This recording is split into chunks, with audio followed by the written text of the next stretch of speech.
Bonjour à toutes et à tous et bienvenue sur ma chaîne. Alors aujourd'hui c'est reparti pour une présentation d'un livre de coloriage chinois. C'est un livre sur les contes de fées que j'ai acheté tout récemment et qui est disponible à 14 € sur Etsy. Vous allez pouvoir le trouver à mon avis sur AliExpress, comme tous les livres de cette collection qu'on reconnaît facilement au cadre rouge sur la couverture. Enfin qui n'est pas toujours rouge le cadre, mais voilà, c'est ce genre de cadre. Donc dans ce livre vous n'avez rien au verso. C'est du recto seulement. Par contre, le papier est super fin. Pas de super qualité, mais vraiment pas. Mais bon, ça va faire l'affaire, de toute façon.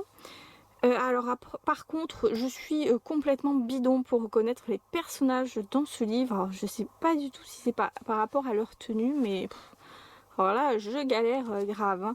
Donc, on commence par Blanche-Neige. Bon, ça devrait, c'est pas très compliqué à reconnaître en général avec le petit nœud et la paume. La petite sirène, comme ça, je dirais, à tout hasard. Ensuite, on a Cendrillon, ou son double, qui est chose du 42, là, vu la taille de son pied. Et on n'est pas trop sûr que ce soit Cendrillon, du coup, vu le pied. Ensuite, un prince charmant. Alors, le prince charmant, c'est le prince charmant, donc...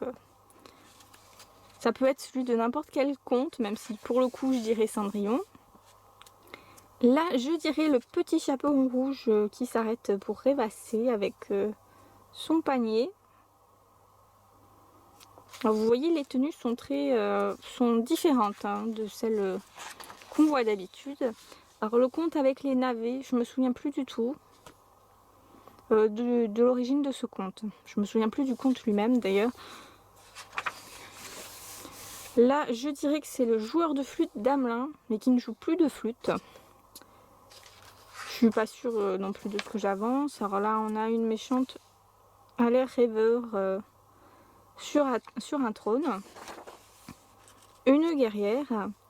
Là, je pense qu'on rentre dans la catégorie dieu et déesse gréco-romain, puisqu'il n'y a pas que des contes de fées dans ce livre. Bon, même si celle-ci n'a aucun air grec ou romain, ça a l'air plutôt d'être une méchante sorcière avec un fond Halloween. Là, ça serait pas mal. Sympa à faire pour Halloween, celle-ci. Ensuite, alors, les dieux et les déesses, alors j'ai oublié tous leurs noms aujourd'hui, je sais pas, c'est le trou noir intersidéral.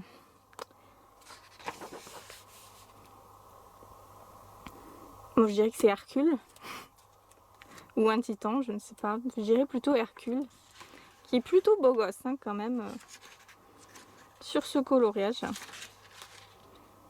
Beaucoup plus beau que la version de Disney, je dirais.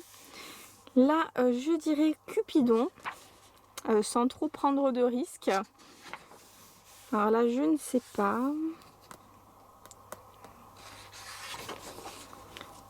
Bon, là, on a Hermès. Très facilement reconnaissable grâce à ses chaussons ailés. Alors là, j'irai Hadès par rapport aux flammes.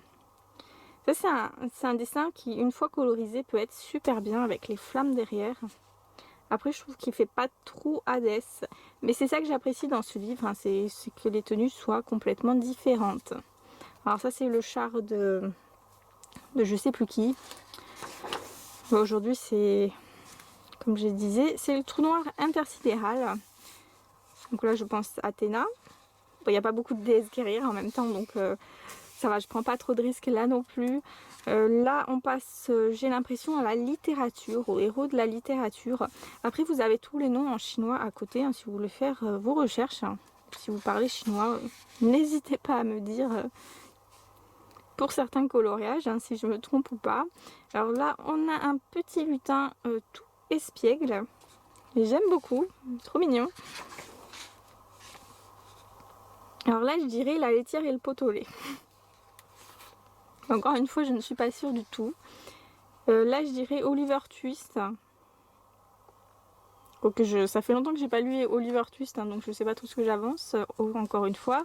Bon, là, la petite vendeuse d'allumettes. Une méchante belle-mère quelconque qui a peur de vieillir et qui regarde toutes les 5 minutes dans la glace s'il n'y a pas une nouvelle ride qui est apparue. Encore Oliver Twist. parce que je veux à tout prix qu'il y ait Oliver Twist dans ce livre. Je ne sais pas pourquoi. Là, je ne sais pas du tout qui ça peut être. Là, j'aime beaucoup. Ça doit être un conte chinois à mon avis, avec l'agriculteur et le serpent. Ah, ça me dit rien. Donc ça doit être asiatique. Là, on a le vieil homme avec le poisson d'or, sans le poisson. Il n'a pas encore pêché, c'est pour ça. Ou alors le vieil homme et la mer. Puisque je sais pas si on a vraiment des héros de littérature, peut-être. Alors là, je trouve cette image vraiment assez glauque, parce que je pense que ça doit être l'épouvantail du magicien d'Oz, hein, bien évidemment. Mais on dirait qu'ils ont décapité quelqu'un et qu'ils ont collé la tête sur l'épouvantail. Je trouve ça très très sinistre, mais bon, il a le sourire, donc ça va, il doit pas trop souffrir.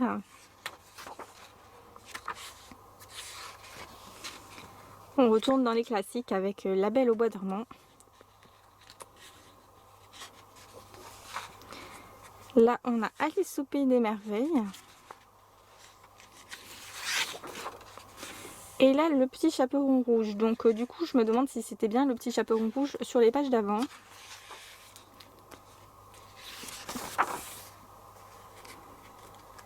Et j'aime beaucoup celui-ci. Il change des illustrations qu'on a l'habitude de voir. Il faudra faire un effet pluie sur l'eau. Comme si les gouttes ruisselaient sur l'eau. Ruisselaient. Je sais pas si c'est le bon mot.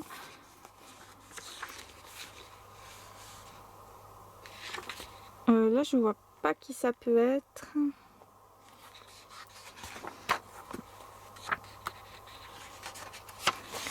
Donc voilà, j'ai pas reconnu grand chose, hein, ça a été un vrai fiasco. Là, on a deux exemples colorisés. Alors elle, j'aurais pas du tout vu de ces couleurs. Ma foi, c'est très joli. Et lui, j'adore avec les petits moutons derrière. Donc voilà pour ce livre sur les contes de fées. Je vous remercie d'avoir regardé ma présentation et je vous fais de gros bisous, à très très vite.